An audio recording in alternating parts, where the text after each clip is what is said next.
ఒక్కసారి కొమ్మూరి గోల్డ్ కి కాల్ చేయండి. తాకట్లో ఉన్న మీ బంగారాన్ని విడిపించి మార్కెట్ ప్రైస్ కి వాళ్ళు కొనుక్కుని మిగతా డబ్బులు మీకు ఇచ్చేస్తారు. హాయ్, వెల్కమ్ టు మనం టీవీ. మనం ఉన్నది మన కోసం. నేను మీ జర్నలిస్ట్ మనోజ్. సో బంగ్లాదేశ్లో అల్లర్లు ఇంకా కొనసాగుతూనే ఉన్నాయి. దాని ఇంపాక్ట్ ఇప్పుడు వరల్డ్ వైడ్గా అంటుకుంది. ప్రపంచం నివ్వెరపోతుంది.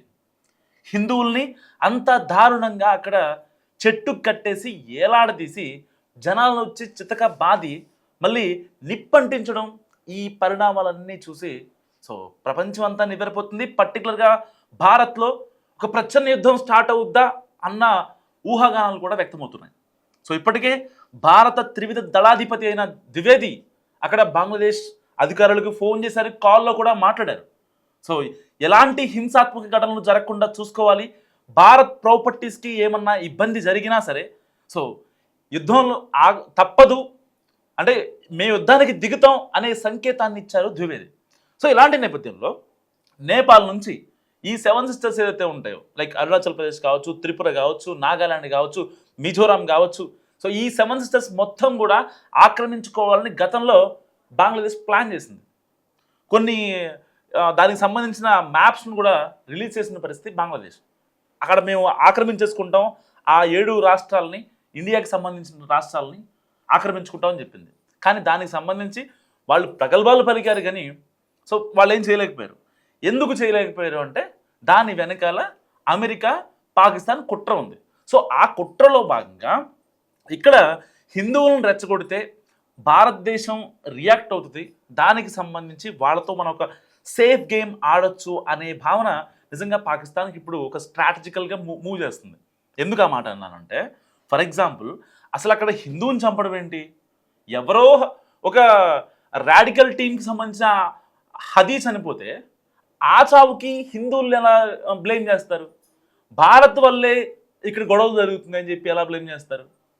ఆయన్ని చంపిన ఎవరైతే ఇద్దరు ఉన్నారో వాళ్ళు భారతదేశంలోకి వెళ్ళిపోయారు, అక్రమంగా చొరబడ్డారని చెప్పి బ్లేమ్ లేయడం కావచ్చు.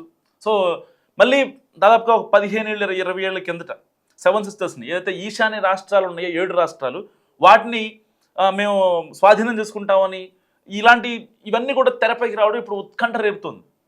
ఏదైతే చికెన్స్ నెక్ అనే ప్రాంతం ఉంటుందో, లైక్ మీరు ఒకసారి భారతదేశం మ్యాప్ నేను విజువల్లో చూపిస్తాను మీకు. సో భారతదేశం మ్యాప్ తీసుకుంటే బంగ్లాదేశ్ ఉన్న ప్రాంతం పైన చికెన్ నెక్ లాగా, అంటే కోడి మెడ పార్ట్ ఎలా అయితే ఉంటుందో అలా ఒక పార్ట్ ఉంటుంది అనమాట. అది చాలా వల్గర్ ప్రాంతం అనమాట.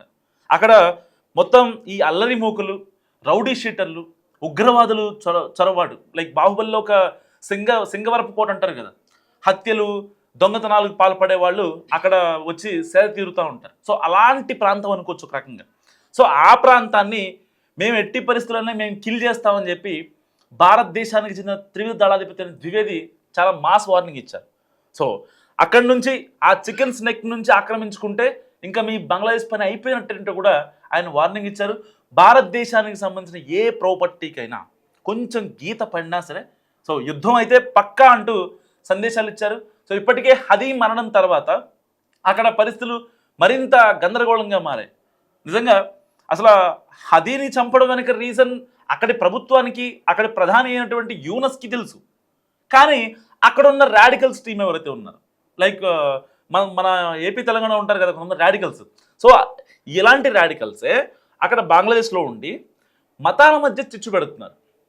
చాలా సెన్సిటివ్ పార్ట్స్ ఇవి. సో క్యాస్ట్ కావచ్చు, కమ్యూనిటీ కావచ్చు, ఇలాంటివి సెన్సిటివ్ పార్ట్. ఎక్కడ గెలకకూడదో వాటిని గెలికారు. ఇప్పుడు దానివల్ల బంగ్లాదేశ్ అంటుకుపోతుంది, తగలబడుతుంది లిటరల్గా చెప్పాలంటే.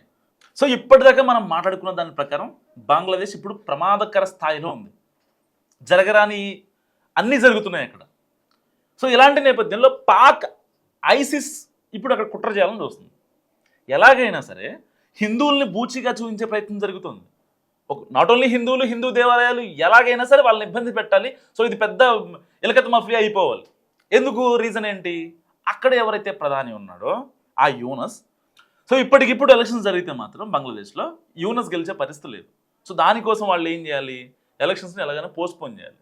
సో తాజాగా జరుగుతున్న కొన్ని సమస్యల్ని వాళ్ళేదో యూనస్ ప్రభుత్వం ఏదో హెల్ప్ చేస్తుంది, అక్కడ జరుగుతున్న వాళ్ళకి అన్యాయాలకి, అరాచకాలకి సో యూనస్ ప్రభుత్వం హెల్ప్గా ఉంటుంది. అండదండలు ఇస్తుంది అనే భావన అక్కడ ఉన్న బంగ్లాదేశీయుల్లో కల్పిస్తే యూనస్కి నెక్స్ట్ ఓట్ షేరింగ్ ఎక్కువ ఉండే అవకాశం ఉంది. సో ఇలాంటి నేపథ్యంలో ఏం చేయాలి, కొంచెం గ్యాప్ తీసుకొని అక్కడ అల్లర్లు క్రియేట్ చేసి అక్కడ ఆయన రాజకీయ లబ్ధి పొందాలి. దానికోసం ఏం చేశాడంటే, ఎవరైతే ఉస్మాన్ హదీన్ చంపారో వాళ్ళు భారతీయులే, చంపి భారతీయులు వెళ్ళిపోయారని చెప్పి, భారతదేశానికి వెళ్ళిపోయారని చెప్పి ఈ యొక్క యూనస్ వాళ్ళ అనుచరుల చేత అక్కడున్న ప్రజానికాన్ని తెలియజేశాడు. దాంతో ఏం చేశారు, వెంటనే అక్కడున్న హిందువులు, హిందూ దేవాలయాల్ని భారతదేశం చంపి భారతదేశానికి వెళ్ళిపోయారంటే వీళ్ళు భారతదేశం వాళ్ళే, మా దేశం వచ్చి ఉస్మాన్ హదీన్ చంపాల్సిన అవసరం ఏమొచ్చిందని చెప్పి అక్కడ సామాన్యులు రెచ్చిపోయారు. సో ఇలాంటి నేపథ్యంలో ఏం జరిగింది, ఎట్టి పరిస్థితుల్లో అక్కడ ఒక ఉపద్రవం ముంచుకు రావాలి, బంగ్లాదేశ్ తగలబడిపోవాలి అనే వ్యూహరచనతో చాలామంది రాడికల్స్ కావచ్చు, ఈ యొక్క పాక్ ఐసిస్ వాళ్ళు కావచ్చు, వీళ్ళంతా వచ్చారు. సో వీళ్ళు వచ్చిన తర్వాత ఇంకా అల్లర్లు పెరుగుతూనే ఉన్నాయి. దానికి సంబంధించి నేపాల్లో కూడా ర్యాలీలు చేస్తున్నారు. బంగ్లాదేశ్లో అల్లర్లు ఎందుకు రావాలి, ఎందుకు క్రియేట్ చేయాలి, అసలు భారతదేశంలో హిందువుల్ని, హిందూ దేవాలయాల్ని ఎందుకు నాశనం చేయాలి అని చెప్పి ప్రపంచం అంతటా నిరసనలు తెలుపుతున్నారు. చాలామంది ట్వీట్ చేస్తున్నారు. అసలు బంగ్లాదేశ్లో జరిగింది ఒకటి, ఇప్పుడు ఇక్కడ జరుగుతుంది ఒకటి.